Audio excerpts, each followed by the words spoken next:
Chapitre 7, problème 8. C'est le problème avec le pont de Wheatstone. Le pont de Wheatstone, là, c'est un vieux circuit électrique qui permet d'identifier une résistance inconnue en ajustant une résistance variable. Dans ce cas-ci, la résistance inconnue, c'est la résistance Rx et la résistance variable, c'est la résistance R2. C'est pour ça qu'il y a un symbole avec une flèche par-dessus dans le circuit.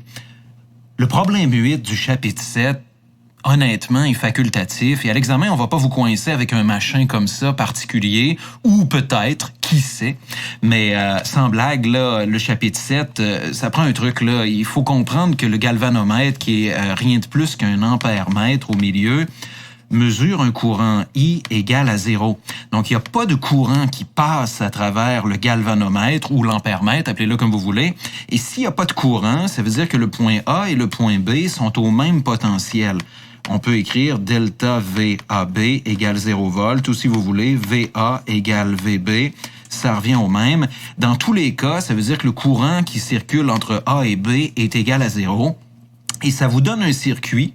On peut simplement omettre de dessiner le milieu, là, où vous avez R1 avec R2 qui sont en série et R3 avec Rx qui sont en série aussi. Donc, armé de ça, on peut aller calculer R1 plus R2 qui va nous donner R12 pour le groupement R1-R2. Et on peut aussi calculer R3 plus Rx qui va nous donner Rx3, comme ça ici, pour le groupement qui est à droite. Ensuite, on va combiner ces deux groupements-là qui sont visiblement en parallèle pour avoir la résistance totale du circuit. On va avoir R12, c'est 1 sur R12 plus 1 sur Rx3. Et tout ça à la moins 1, et ça nous donne la résistance totale. Avec ça, on peut aller calculer le courant I total qui va entrer dans le nœud qui est en haut et qui va sortir du nœud qui est en bas, c'est le même. Là, vous comprenez qu'il y a seulement 2 nœuds fonctionnels dans ce circuit-là. Il n'y en a pas 3, 4, 5 ou 8, et le circuit est relativement simple une fois qu'on a compris qu'il n'y a pas de courant qui coule à travers le galvanomètre. Donc, avec le courant total I qu'on calcule à l'aide d'une loi d'Ohm, epsilon, qu'on connaît, est égal à R total fois le courant I.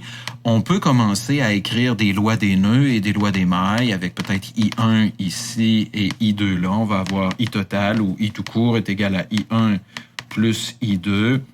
Même chose pour le nœud du bas, donc on le réécrit pas. Et on peut se faire une maille à gauche, une maille à droite. Et avec les équations de Kirchhoff, obtenir la fameuse équation Rx est égal à R2 sur à R3 sur R1 fois R2. Mais on peut faire plus simple aussi, là, avec des lois d'Ohm.